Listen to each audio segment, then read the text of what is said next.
pues vamos a dar inicio a nuestro análisis de este 6 de mayo del año 2015. Hay indiscutiblemente muchos temas en el escenario internacional, pero me parece que hay uno que amerita desglosarlo por las implicaciones que tiene en diversos órdenes. Y me estoy refiriendo a esta polémica que se ha suscitado entre el primer ministro y el presidente de Turquía frente a una declaración del Papa Francisco que en el momento de iniciar una misa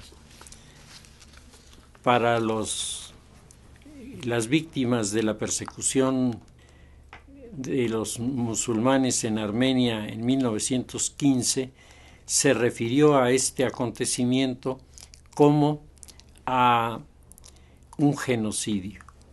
Y entonces se ha levantado toda una polémica como un genocidio. El genocidio es un término muy preciso, se puede fundamentar, hay elementos para poderlo poner, o el Papa está reviviendo la vieja pugna entre islámicos y cristianos de la Edad Media.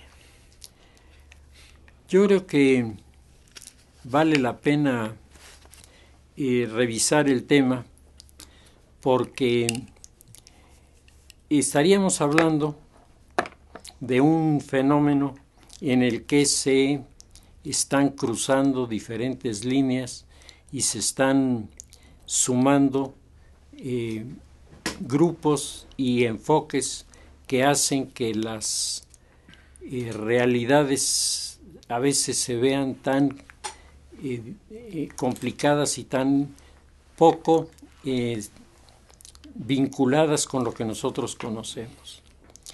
Yo diría que a lo que estamos asistiendo es una polémica sobre el efecto de los nacionalismos sobre los imperios antes de que los imperios desaparecieran, y estamos viviendo sus consecuencias. Es decir, las cosas no solo ocurren, los acontecimientos no solo ocurren, sino al ocurrir provocan otros acontecimientos que se van orientando en ocasiones muy lejos de lo que era el objetivo primero de una decisión. Yo creo que habría que establecer las siguientes premisas. Primero, vivir junto al mundo islámico nunca ha sido fácil. Primer punto. Desde sus orígenes, el Islam va a generar confrontaciones. El Magreb, para hablar de un territorio específico, el Magreb, que comprende desde Egipto hasta Marruecos, esta franja del norte de África, estaba habitada por pueblos que tenían su propia identidad, que tenían su propia cultura, sus propios valores, y además, antes de que apareciera el Islam, existían en esto que llamamos el Magreb un sinnúmero de colonias del mundo cristiano que se habían afianzado en este territorio, y en algunos casos, hay que recordar el caso de Numidia, que hoy llamamos Argelia. Numidia era uno de los puntos más significativos del desarrollo de la investigación sobre el mundo de la fe, en donde destaca la figura de Aurelio Agustín, San Agustín, que llega a ser obispo de Hipona. Hipona era una ciudad que estaba muy cerca de los centros de intelectualidad del mundo romano en aquella época,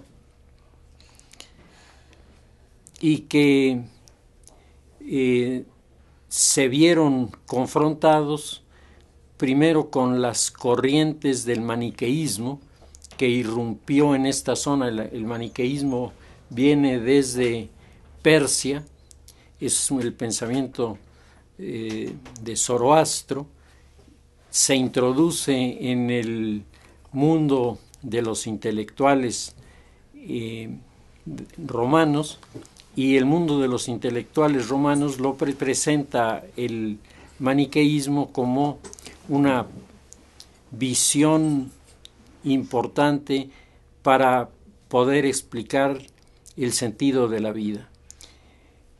Y uno de los seducidos en este terreno fue, sin duda, Aurelio Agustín.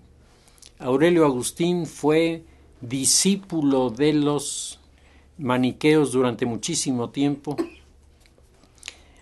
pero él tenía dos dudas que todos los textos de los maniqueos que le habían dado no le resolvían. Uno era el problema de la libertad, ¿qué es la libertad? Y el segundo era, ¿qué es la verdad? Estos dos fueron los puntos principales de cuestionamiento que le llevaron a viajar desde Cartago a Roma, de Roma a Milán, en Milán conocer a San Ambrosio y todo el proceso que ya conocemos, en el que finalmente él encuentra la respuesta en esta visión de la Iglesia, de la verdad hace al hombre libre.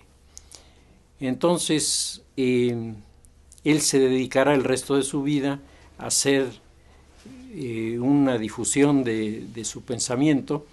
La cantidad de libros que escribió San Agustín es, para aquella época, yo me sigo preguntando cómo pudo haber escrito tanto, cuando se escribía a mano y con pluma, pero no pluma de las finas y elegantes Schiffers, sino con auténtica pluma de ave, se hacían la escritura, que era dificilísimo, ¿no?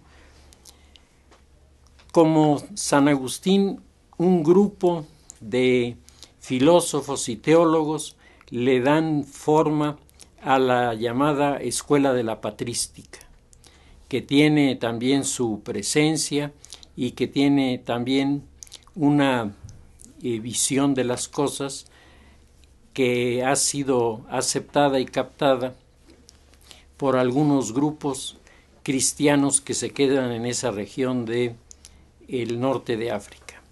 Todo esto existía, como comentábamos en una de las ocasiones anteriores, el Museo de Alejandría, existían escuelas de filosofía. Es decir, el norte de África no era un desierto, el norte de África era un camino formado por grupos que estaban interesados desde diferentes ángulos en el conocimiento de la verdad y sobre eso trabajaban. Aparece el Islam, y de que aparece el Islam al año 1000,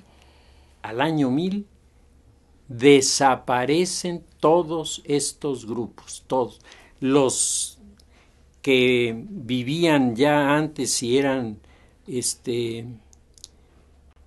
paganos, no eran creyentes, los grupos de creyentes en el judaísmo, los grupos de creyentes en la filosofía romana y en la filosofía griega, los grupos de creyentes en el cristianismo, todos desaparecieron. Es decir, el Islam no es una fórmula que al presentarse lleva una actitud amable, sino lleva una actitud combativa, de confrontación y sobre todo de desaparición. Es decir, esos grupos fueron exterminados, no quedó nada de ellos. Hoy no quedan ni siquiera las ruinas de algunos de los centros de reflexión que existía en aquella época. Las áreas montañosas sirvieron para darle protección a algunos de los sobrevivientes que se movían más en la región del desierto que en la región del Magreb. Estos eran los bereberes, por una parte, y los tuaregs, por otra.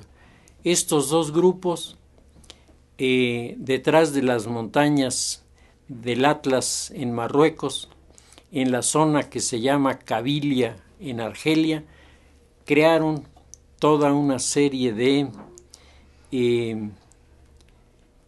centros de distribución de bienes. Ellos eran comerciantes, lo siguen siendo. Ellos comercian con la sal. Sus caravanas hasta el día de hoy son las caravanas de la sal. Salían de la ciudad de Argelia y llegaban a la ciudad de Timbuctú, llevando sal, que cambiaban por plata, por productos de marfil y por innumerables chucherías que hacían los habitantes de esta región, sobre todo telas pintadas de azul. Por eso los tuaregs utilizarán el azul, ese azul marino, para vestirse, que dicen que es lo que más quita el calor, una vestimenta oscura, porque refleja los rayos del sol. Entonces, estos se salvaron, y algunos de ellos, al paso de los siglos, han adoptado, y sobre todo los bereberes, han adoptado el Islam, y son islámicos el día de hoy. Pero el Islam demostró que era difícil que las minorías pudieran vivir en su vecindad. Los kurdos, los judíos, los cristianos se vieron en un problema en todo el imperio porque eran perseguidos por su religión y eran hostilizados en forma permanente. Los grupos religiosos, entre más vulnerables aparecían, con mayor rapidez el Islam los iba haciendo a un lado. Pero aquí también hay que señalar que hubo épocas en donde el asunto fue muy agresivo y épocas en que fue bastante más tolerable. Cuando se establecen los califatos de Damasco y de Bagdad, el primero de los omeyas y el segundo de los abasidas, se vive la época de oro del mundo islámico. La literatura islámica, la ciencia, la medicina sobre todo, como habíamos dicho, todo esto crece de manera importantísima y se da a conocer por primera vez lo que pudiera ser una fórmula política separación iglesia-estado, porque tanto el califato de Damasco como el califato de Bagdad aceptaron la existencia del diván. El diván es un consejo. Entonces este consejo era el que tomaba las decisiones que le comunicaban al Sadri Azam, que era el primer visir. Y entonces el gran visir atendía los asuntos civiles mientras el diván atendía los asuntos religiosos. Y no se mezclaban y por lo tanto no entraban en conflicto. Esta fue una de las herencias significativas de este periodo. En el año 1000 de la era cristiana aparece la figura de Al-Makim ibn Amir Alá, que era una especie de Nerón islámico, que comenzó a destruir iglesias y conventos y lanzó una campaña que se podría traducir como conversión o bastonazos. O sea, ¿qué prefieres? ¿Que te maten a palos o convertirte? Pues con esos métodos tan contundentes se convirtieron muchísimos que eran musulmanes afuera, pero en el fondo seguían teniendo sus propias convicciones religiosas.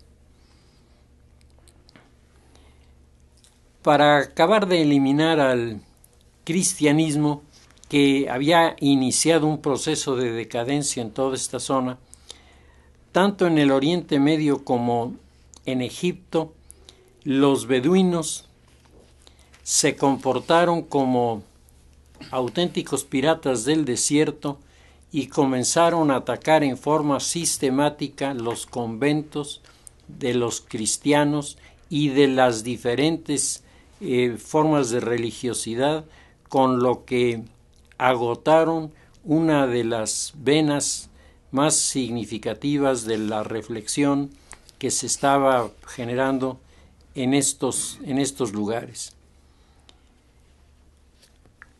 Cuando la madrasa del Califato de Córdoba crea las condiciones para el desarrollo, decíamos, se encuentran judíos, cristianos y musulmanes en la madrasa, y de ahí surgirá, sin duda,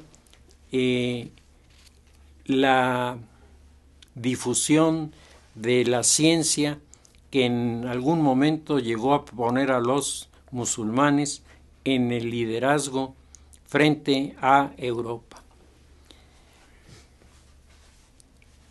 Para fines del siglo XIX, el mundo islámico había establecido su hegemonía sobre el Mediterráneo, había establecido su hegemonía sobre el antiguo imperio de Bizancio y había creado un gigantesco territorio que poco a poco se iba resbalando entre las manos de los dirigentes musulmanes, que a finales del siglo XIX ven aparecer con una fuerza enorme el nacionalismo.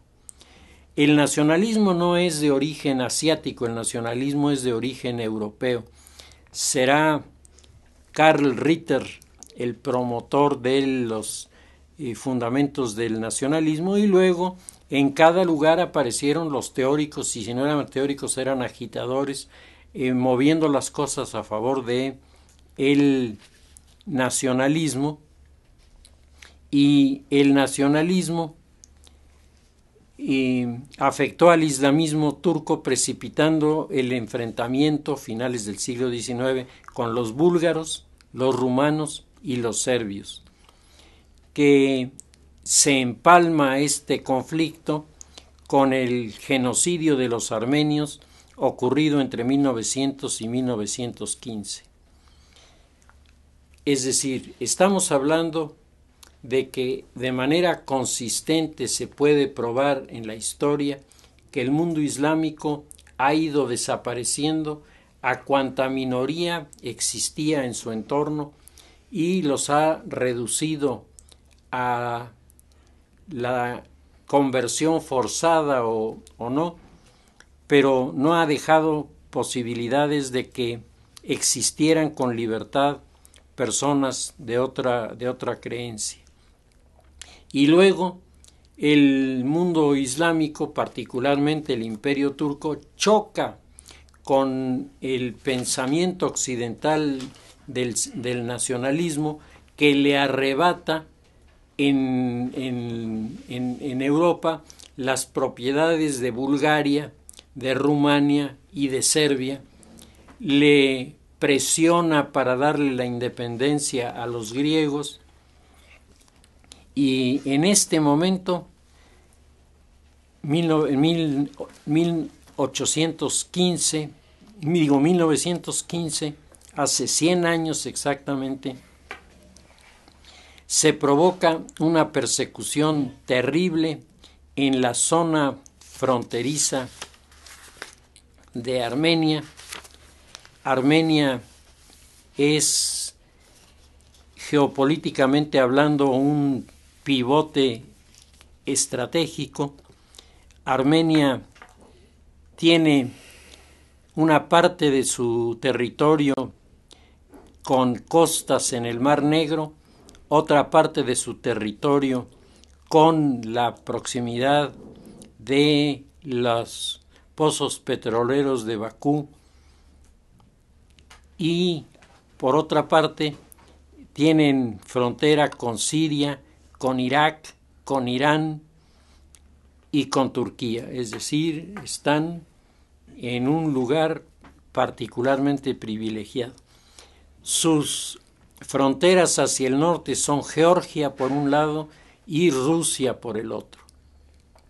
Por lo tanto, en el momento presente, el interés de Rusia porque los armenios se declaren de su lado es particularmente importante, porque el territorio armenio puede hacer muchas cosas. Tal vez algunos no lo conozcan, pero la razón de la guerra de Crimea, la razón por la que los ingleses y los franceses se aliaron con los turcos contra los rusos, fue por Armenia. Fue una discusión sobre los territorios de Armenia, en la que ingleses y franceses se introducen porque para ellos era muy importante dejar a Rusia fuera del Cáucaso, hacer que Rusia retrocediera, porque el imperio ruso tenía un criterio expansionista que le había llevado a constituir un gigantesco territorio que iba desde el Báltico hasta el Pacífico.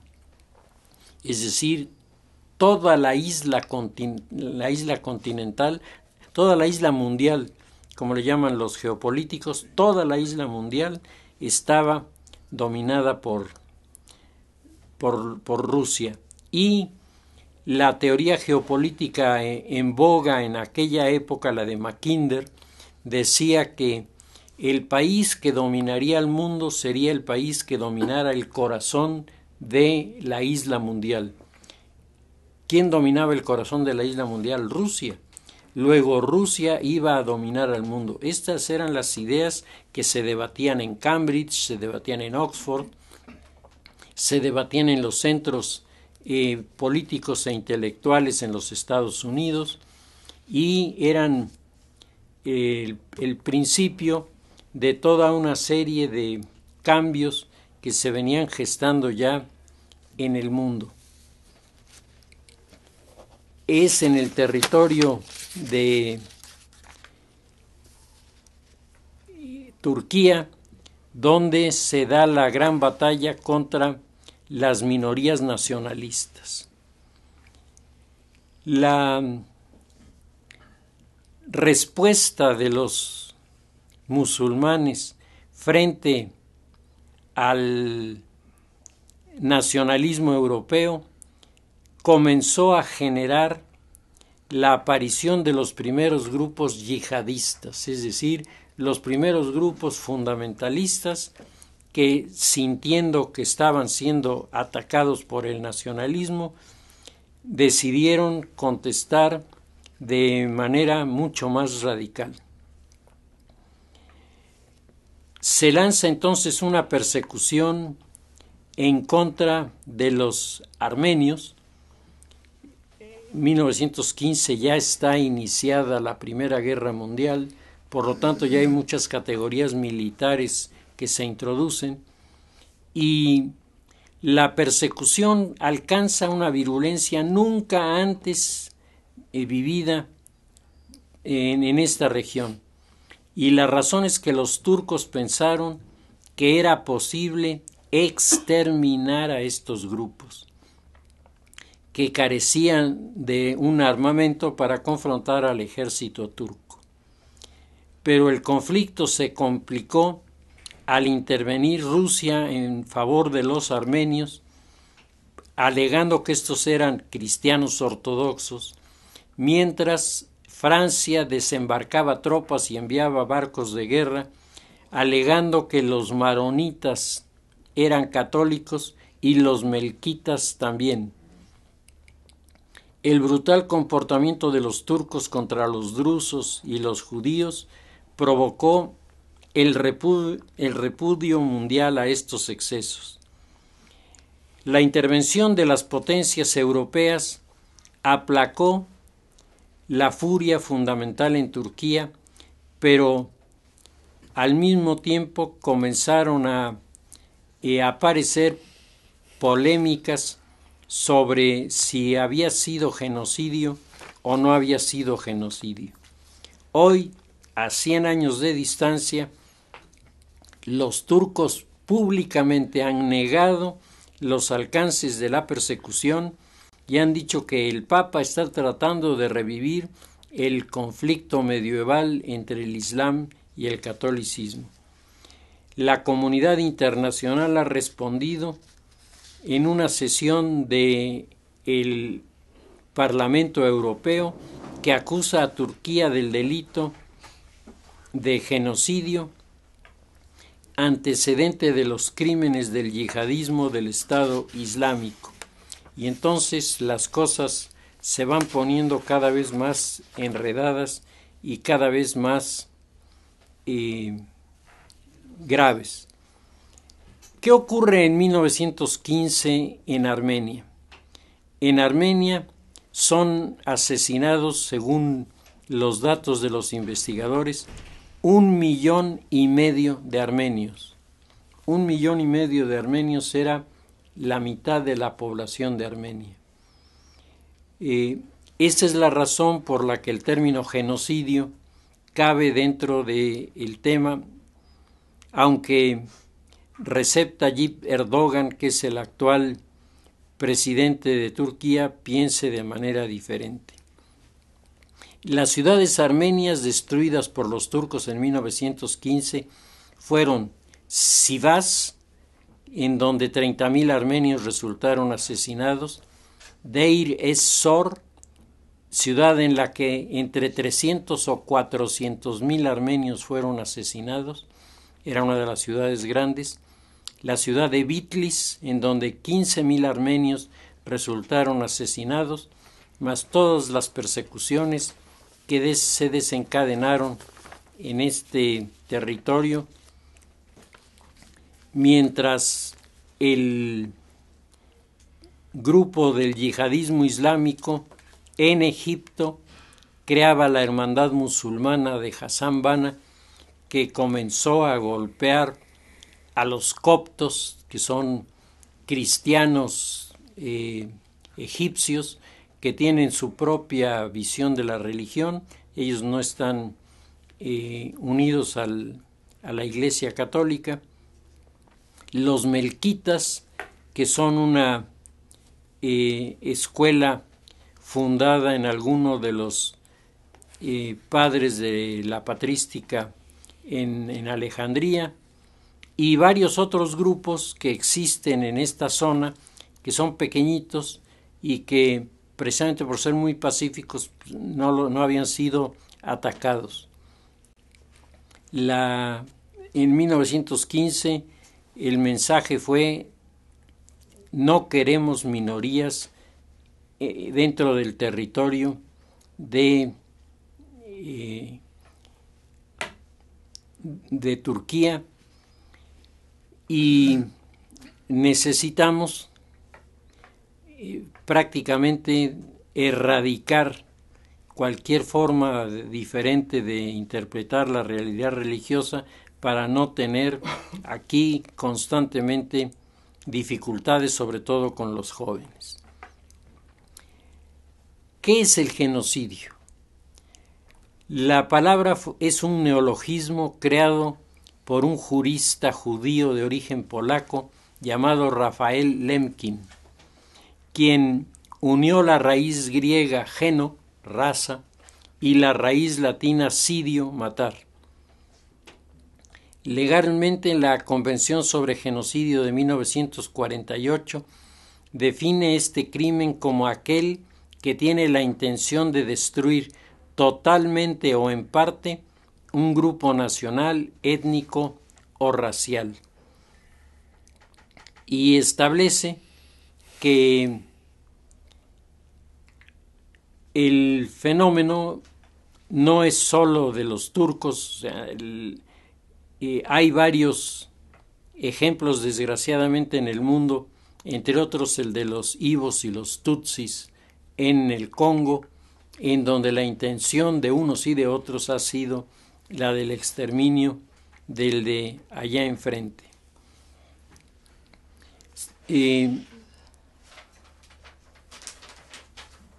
Mustafa Kemal Atatürk vio con enorme molestia el surgimiento de una sociedad secreta llamada Teşkilat y Mushusha, dirigida por Talat Pasha, cuyo propósito era el exterminio, deportación de los grupos minoritarios. Es decir, daban dos alternativas. ¿Qué quieres? Enfrentarte a nosotros, te vamos a exterminar. Aquí no hay prisioneros. La otra es te deportamos. Y esto explica el enorme éxodo de armenios que salieron en ese momento, estamos hablando de 1915, salieron de Armenia, unos para México y otros para otros países del continente, en donde finalmente fueron aceptados. Los seguidores de Talat Pasha atacaban a los armenios, a los griegos, a los judíos, a los nusairis, como le dicen ellos, a los chiitas, porque ellos son sunitas, y a los nasiri, que son los cristianos. Entonces, la acción de estos grupos turcos redibujó las fronteras de Armenia, reduciendo la provincia a un insignificante territorio que es el que tiene en la actualidad. Esta es la razón por la que el 15 de abril del año 2015 el Parlamento Europeo ha pedido a Turquía, primero, que públicamente reconozca que ha cometido genocidio, y segundo, le ha pedido a los gobernantes de Turquía estudien la forma de reparar el daño sufrido por los armenios, que les ha dejado tantísimos problemas al tenerse que ir a vivir como refugiados a otras partes. James Hout, periodista americano, en su libro Horror Sagrado, a contrapelo de las versiones más populares sobre el tema, ha comenzado a plantear una situación más complicada. Dice este periodista norteamericano: solo en algunos lugares los turcos masacraron a familias indefensas, pero en otros lados fue una batalla entre armenios y turcos. Los armenios los recibieron con ametralladoras y granadas de mano, cortesía del Imperio Ruso y después de la Unión Soviética. Es decir, los intereses geopolíticos de Rusia, una vez más jugando en esta zona del Cáucaso como algo importante. Desde el siglo XIX, el movimiento armenio ortodoxo estuvo influenciado por los rusos. Fue una interferencia de Rusia la que provocó la enemistad que llevó a la guerra de Crimea. El número de muertos y desaparecidos en el genocidio son, según los armenios, 1,5 millones de personas, mientras que autores como Justin McCarthy, catedrático investigador de la Universidad de Louisville, calcula que los musulmanes muertos en guerra contra los armenios suman 600,000. Es decir, que aquello fue una batalla en toda la línea con todos estos resultados que no son tan fáciles de entender. Claude Delorieux, diplomático derivado a periodista, en su libro Cristianos en el Islam, se refiere a los seguidores de Cristo descendientes del grupo de Alejandría, diciendo que nos resulta difícil imaginar que en el Oriente Medio, exclusivamente musulmán, hubiera existido una tierra de cristianos que produjo enormes valores.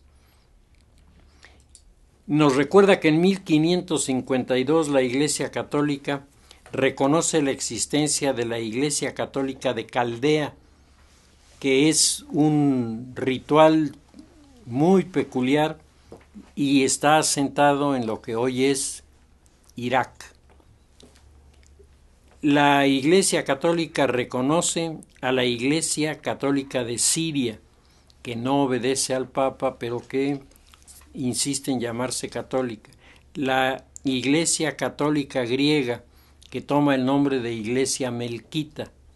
La Iglesia Copta.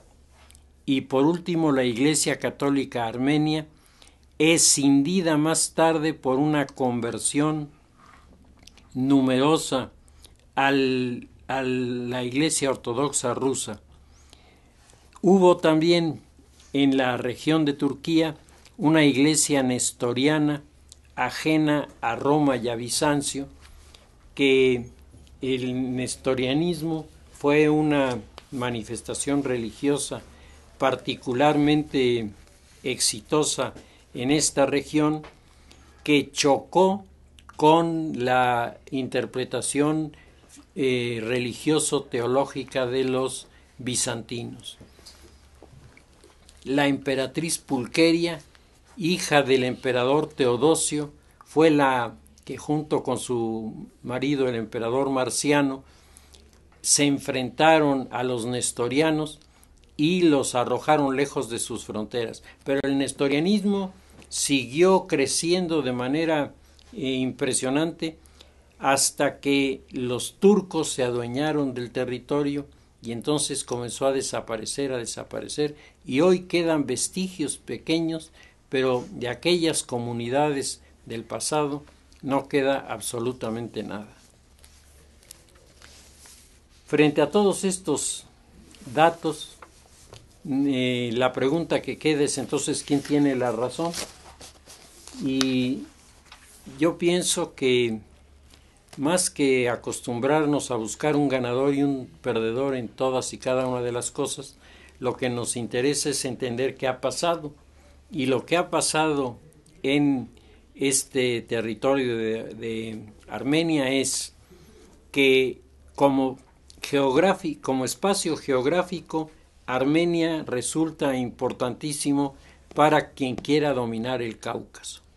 Los rusos, los turcos, los vecinos de Armenia, Siria, Irak e Irán, y por lo tanto los argumentos de tipo religioso que puedan manejarse, hay que entender lo que son recursos estratégicos de las diferentes facciones, que así como desencadenaron la guerra de Crimea en el siglo XIX, pues ahora están poniendo a los turcos en una situación verdaderamente complicada, porque frente a la aplastante explicación del genocidio hecha por los armenios al día de hoy, que desde luego no hablan en lo absoluto de los textos de los que habla Justin McCarthy, que tiene bien ubicado el problema, la sociedad mundial, el Parlamento Europeo le ha dicho, primero, públicamente tienes que reconocerlo, y segunda, tienes que pagarles una indemnización.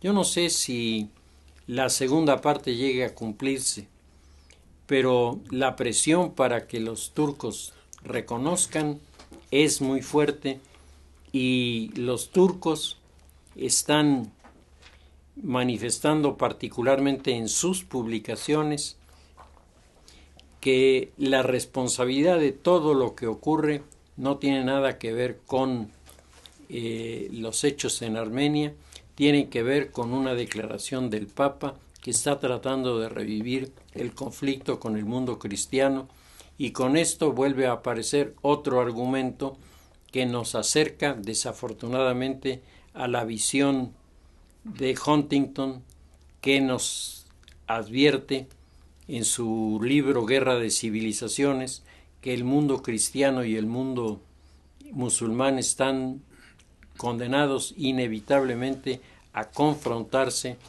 en el futuro.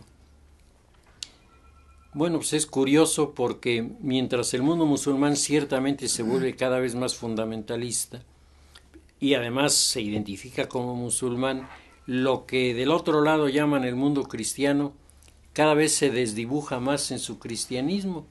Es más, el cristianismo ni siquiera es tomado en cuenta en muchos de los países occidentales como una norma ética para interpretar los valores. El cristianismo está siendo erradicado en muchos lugares y por lo tanto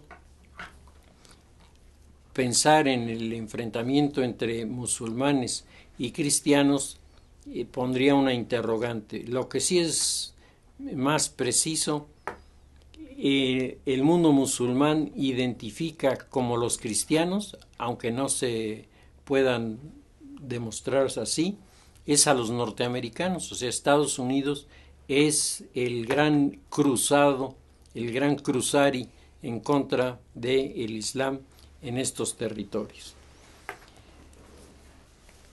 Sobre la política nacional, creo que los acontecimientos de Guadalajara del fin de semana nos dejan más que convencidos de que la disputa por los puestos en la política se está viendo totalmente ensombrecida por esta gigantesca campaña del crimen organizado que insiste una y otra vez en convertirse en el gran árbitro de los acontecimientos electorales.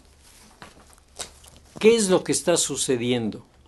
Se están generando demostraciones públicas no sólo de incompetencia y de incapacidad del gobierno federal y los gobiernos de los estados frente al crimen organizado, que ya se permite emboscar a policías para matarlos y al mismo tiempo es capaz de bloquear los caminos de acceso a este lugar y es capaz de mantener acciones de diversión con incendios, destrucción de aparadores, etcétera, etcétera, en una maniobra perfectamente calculada que ciertamente no está planeada ni programada por alguien que es un personaje nuevo en estas cosas, un novato en la materia, sino estamos hablando de alguien que sabe de estrategia. Durante los últimos años, los últimos 3-4 años, los gobiernos, especialmente los gobiernos latinoamericanos, parecen no haber entendido cuál es la razón por la que los organismos criminales están contratando, primero, desertores de los cuerpos de élite de los ejércitos y las policías. Segundo, desertores de los aparatos de inteligencia de los diferentes países. Y al mismo tiempo están contratando a profesionistas que manejen con fluidez varios idiomas y que estén preparados en el ámbito de la contabilidad y con esto es suficiente para que les contraten con sueldos increíbles. Y uno se pregunta, bueno, ¿para qué están haciendo todas estas cosas? Pues la explicación es muy simple. El mundo del crimen puede permitirse amenazar a un gobierno establecido como el de México porque tiene los recursos económicos en el país que le son suministrados por una cantidad de negocios que solamente son la mampara de los mecanismos para el lavado de dinero, que se ve que es lo suficientemente bueno como para tener la compra de armas. Ustedes han visto las últimas declaraciones sobre el tema de las armas. Las armas vienen desde Europa, las armas vienen desde Alemania, las armas vienen desde Europa, pero a través de las rutas de los traficantes de armas que ahora comienzan también a incursionar en este campo. Armas que les permiten a los criminales abatir un helicóptero del ejército y con ello mostrar que lo que en el pasado era un instrumento que ante la sociedad hablaba de la solvencia y la capacidad para mantener el orden de el gobierno, pues hoy esto todo se ha ido por la borda, precisamente porque nadie en el momento presente tiene una mejor capacidad de acción y recursos para comprar casi sin límites que los criminales, mientras en nuestro país las partidas destinadas a la seguridad, primero necesitábamos ver si fueron a parar a la seguridad, es el primer punto, y segundo, si fueron a parar a la seguridad, ¿con qué criterio? Porque no se trata de que a mí me den un montón de pesos para manejar la seguridad y yo le dé ese montón de pesos a los policías y ya con eso voy a tener una buena policía. Se trata de tener un armamento adecuado, una capacitación adecuada, unos vehículos adecuados, un sistema de comunicaciones más efectivo y sobre todo una estructura de inteligencia que les permita anticiparse a los acontecimientos. Es decir, que la lectura de las variables les permite establecer una prospectiva de lo que puede suceder que tenga relación con los hechos. Nuestros alcaldes se están enterando de los acontecimientos al día siguiente, es decir, no solo cuando ya pasaron, sino cuando ya están produciendo efectos secundarios, muchos de ellos totalmente negativos. Frente a estos puntos significativos, creo que valdría la pena señalar que hay la intención en el estado de Guerrero, en el estado de Michoacán y en los estados de Chiapas y Tabasco, hay la intención de no permitir el proceso electoral, aquí por razones de discusión sobre el Instituto Nacional Electoral, pero en el caso de Tabasco y Chiapas están hablando de que van a incendiar todas las urnas, es decir, si se llega a realizar la elección, será en medio de una protesta de los votantes que van a quemar las urnas para que se demuestre que la sociedad no cree, no tiene confianza en las elecciones. Imagínense ustedes con todo lo que estamos viviendo, con todo lo que está deteriorada la figura del presidente en un régimen presidencialista, porque si estuviéramos en un régimen parlamentario sería el momento de que el Parlamento hiciera una moción de orden al presidente y pedirle su renuncia. Pero como vivimos en un régimen presidencialista, es como quitarle la tuerca principal a un motor y ver cómo todas las partes del motor van saliendo disparadas, y al final de lo que era un motor no quedan más que restos por diferentes lugares. Esto es verdaderamente inquietante porque encaja totalmente con una visión que pudiera en un momento dado permitir a ciertos grupos salir con ventaja.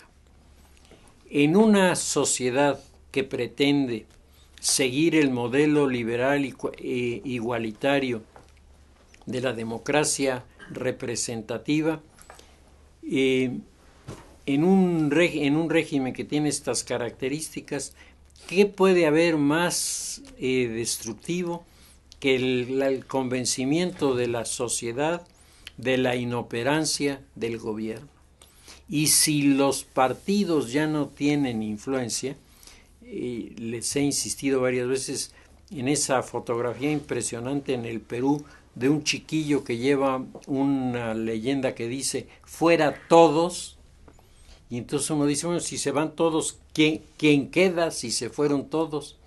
Pues aquí tal pareciera que el propósito es que se vayan todos los partidos, se los lleva la posmodernidad, y en ese momento la alternativa es para los grupos que tienen recursos económicos, vinculación con los organismos autoritarios, el ejército, la marina, y los que tienen, desde luego, una vinculación con los grupos del populismo desbordado, que en ese momento verían con una gran facilidad la oportunidad de brincar de la posición callejera que tienen de la república filibustera que ellos están tratando de construir fuera de las instituciones.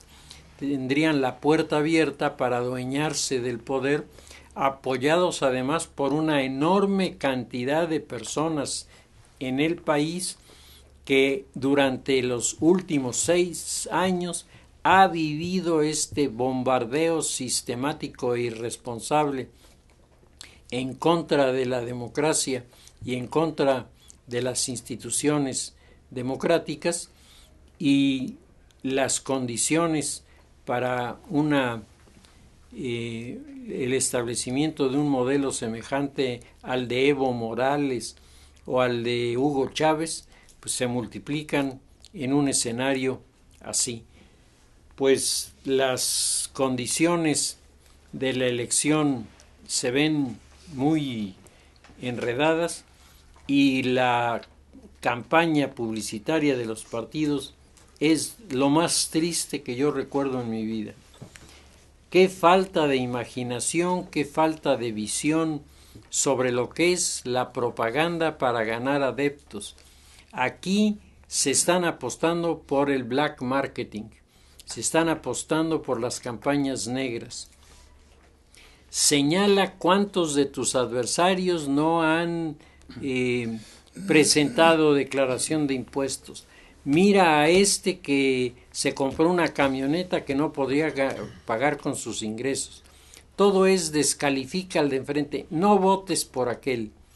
En el fondo, lo que produce las olas de 10 metros en Acapulco se llama mar de fondo.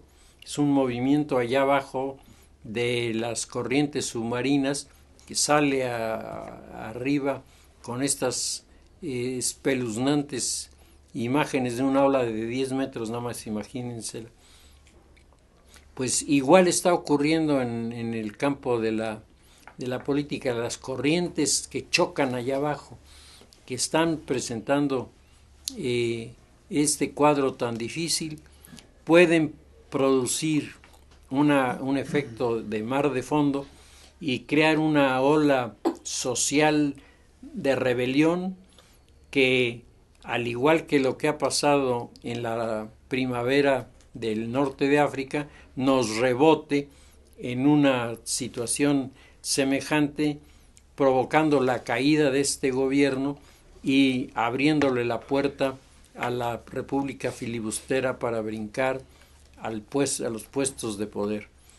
a mí me parece que nada sería más grave para el país que esto, porque si los de la República Filibustera ganan las elecciones y llegan al poder, no me va a dar gusto, pero yo voy a entender que dentro de muchos elementos de cuestionamiento, ellos van a tener que obedecer la lógica de los organismos, a no ser que declaren una dictadura, y no veo cómo, que al final de cuentas los bajaría a la obligación de respetar instituciones, y eso les quitaría la virulencia que hubieran podido tener en un mundo en donde el triunfo hubiera venido acompañado de circunstancias propicias.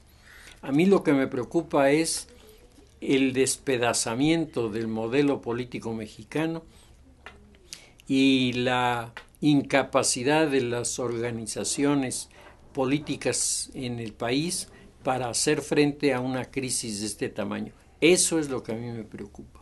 No el que sea de la izquierda o sea de la derecha, sino el que las instituciones no tienen fuerza, no tienen la visión, no tienen la interpretación de la realidad que les permita abordar en serio, verdaderamente en serio, la reforma profunda que la democracia mexicana necesita.